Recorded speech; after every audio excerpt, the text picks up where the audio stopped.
Bon, ce moment est un moment très heureux pour nous, très heureux pour moi, parce que c'est la concrétisation, et je pense que tout le monde peut le vérifier, d'une promesse que j'avais faite explicitement et à laquelle, je dois dire, beaucoup de gens ne croyaient pas. Quand nous avons fait une campagne électorale, la rue des Cordeliers revenait comme une obsession. Tout le monde disait la rue des Cordeliers, la ville s'écroule, la rue s'écroule, toutes les boutiques ferment. Et il y avait une espèce de désespoir qui s'exprimait chez les commerçants qui disaient c'est fini, on ferme, on part pour 6 mois, 8 mois, 1 an, je ne sais pas à qui je parle, mais enfin bon, ils se reconnaîtront. Et donc tout le monde vivait le cycle dans lequel nous étions de la rue des Cordeliers comme un effondrement.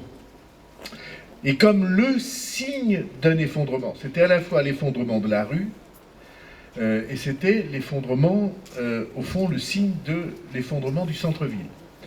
Et j'étais absolument persuadé et déterminé à montrer qu'on se trompait dans cette affirmation.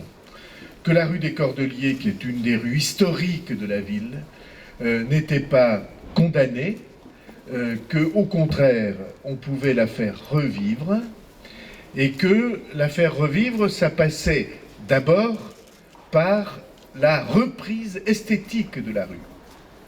Esthétique, ça voulait dire travailler sur les façades, et Dieu sait que ce travail est commencé et que un certain nombre de façades ont été reprises et un grand nombre le sera, et travailler sur l'aspect même de la rue. Alors nous avions 2 contraintes qui paraissaient insurmontables. La première de ces contraintes, c'est que refaire une rue, c'était des travaux qui paraissaient devoir durer pendant des éternités, et il y avait des souvenirs au centre-ville. Et donc, certains disaient, vous allez porter un coup de grâce en faisant les travaux et on n'y arrivera pas. Et au bout du compte, il ne restera rien.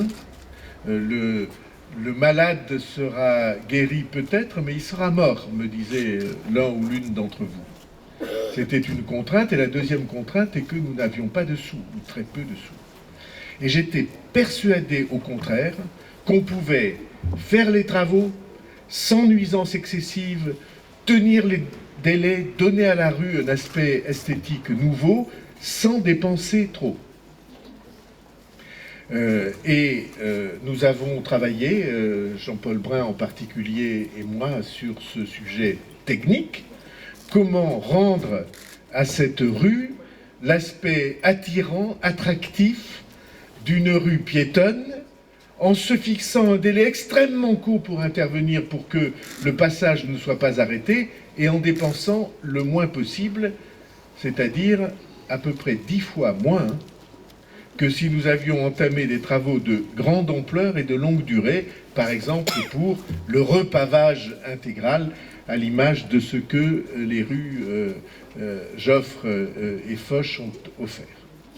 Eh bien, nous avons tenu le pari intégralement. Alors, ici, nous inaugurons la rue des Cordeliers, donc, qui a été refaite. Le revêtement central a été refait. Et en même temps, on met un grand coup de projecteur sur cette rue des Cordeliers, de telle manière à pouvoir faire revenir des commerçants et également des habitants.